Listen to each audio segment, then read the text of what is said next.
really upset because this nurse kept bugging me. I met her about a week or so ago. She's new here, came from another state. I guess they had different ways of doing stuff. She had lots of questions. She liked to put in, for me to put in specific orders to clarify things because she didn't like to do stuff, I guess, without clarity. And I thought, she's new. She's still getting used to the system. Yeah, it's okay. One question was, well, if the patient's NPO, can they get stuff through their tube? I was like, yeah, why not? And I thought about it. And I guess she was saying, well, because through the tube is still going to their stomach. And if they're going to things like surgery, like, yeah, I guess it's not entirely clear. So basically, there's different reasons for making people NPO or not allowing them to eat. One reason if they can't swallow. And if they're for a procedure, then that's another reason. But for the procedure, it's a temporary thing. As in, you put it on at a certain time, usually 6 to 8 hours in advance of the procedure, but we usually do it after midnight just to make life easier, no matter when the procedure is going to be the next day. And afterwards, you could reverse it, take it off. But if it's been on for days, then the reason is because we don't think they're safe to swallow. If they have a tube in, then yeah, we usually say, yeah, they could get stuff via their tube, because that's why we put the tube in.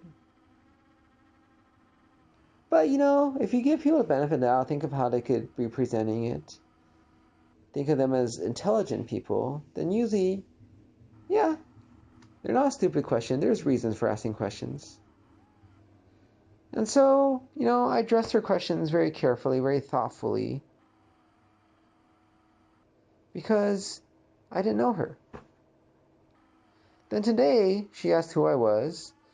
I think maybe it's just people younger. They don't know how to problem solve, but, it's easy enough to figure out who I am. She paged me. I have a note in the chart. Just look up my name. Not too hard. I mean, the fact that I've met her for days on end, she doesn't know who I am, that's just whatever, right? I guess some people are bad with names. And I got another page about saying a patient really felt like the need to go to the bathroom, but he didn't have much in his bladder. We have a bladder scanner. He had 35 milliliters, which is minimal, nothing basically. And I asked about medications like baclofen or Flomax. So the Flomax just doesn't make any sense. It's for urinary retention. The guy obviously doesn't have urinary retention. Baclofen is a muscle relaxant. Never heard of it being used for the bladder.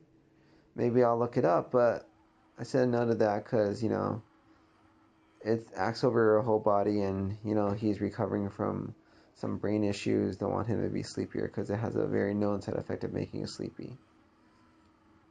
Then later I got another page. The guy went into atrial fibrillation, which many elderly do under stress, which is being in a hospital having surgeries done.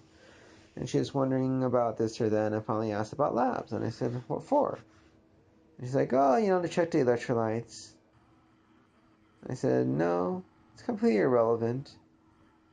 Because electrolytes don't make you go into atrial fibrillation. Having really out-of-whack electrolytes could give you arrhythmias, but atrial fibrillation is a little bit different than that. It is technically arrhythmia, an abnormal rhythm, but we have lots of known causes. But electro abnormalities causing that, I've never seen that in my life. And I realized after today that she's actually stupid. I guess from her history, she worked all over the place. The thing is, some hospitals have nurses who are specially trained for ICU and they only work there. Some nurses have nurses who work everywhere. And so I guess she's worked in ICU, and I think like she just doesn't know very much. And she's studying to be, a nurse practitioner, and I guess that's perfect because nurse practitioners also don't know anything. They just check labs, and you're like, why are you checking a lab? You're not going to figure out anything. And they're like, oh, so we could see if the electrolytes are fine. It's like, it's not going to make a difference. Of course, it's not just nurse practitioners. Many doctors like that. They have no idea what they do stuff. They just do stuff.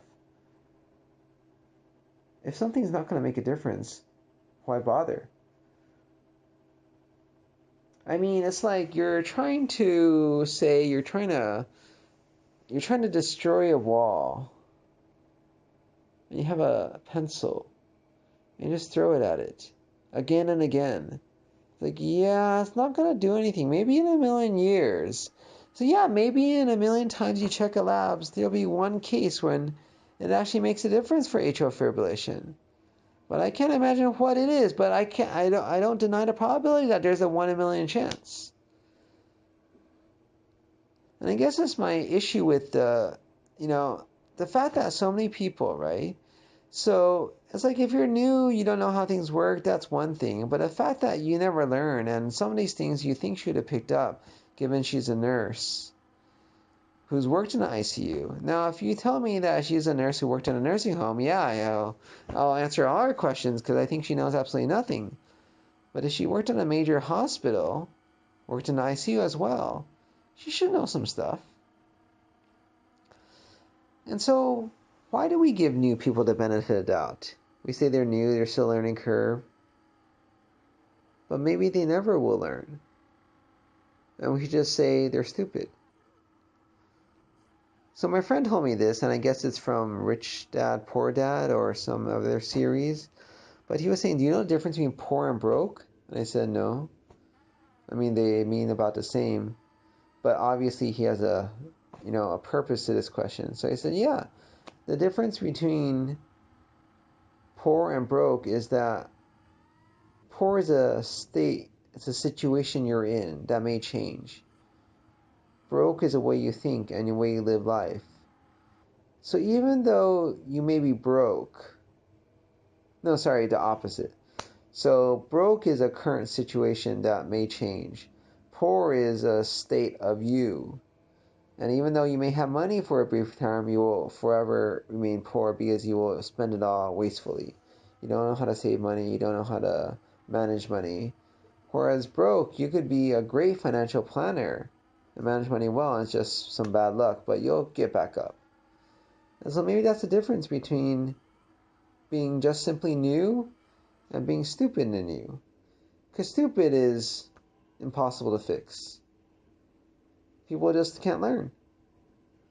I mean, it's like the people who work in a toll booth for years, and they're still really slow when you pull up. You're like, seriously? You do the same thing every day. I could tell you all the possible combinations of bills people give you and what change you should have ready to address these possible combinations. But yeah, I mean, they could just simply not care. But even if I don't care, I still want to figure out a way to make my life easier so I don't waste so much time doing stupid things I don't want to do. But I guess it's mainly for me this idea about being able to learn. And so when people ask stupid questions, it's not so much about whether the question is stupid or not. It's about whether there's any point teaching them the right answer and why. Because if they can't learn, even if it's a very good question, there's no point in explaining. Just tell them what they have to do, and that's that.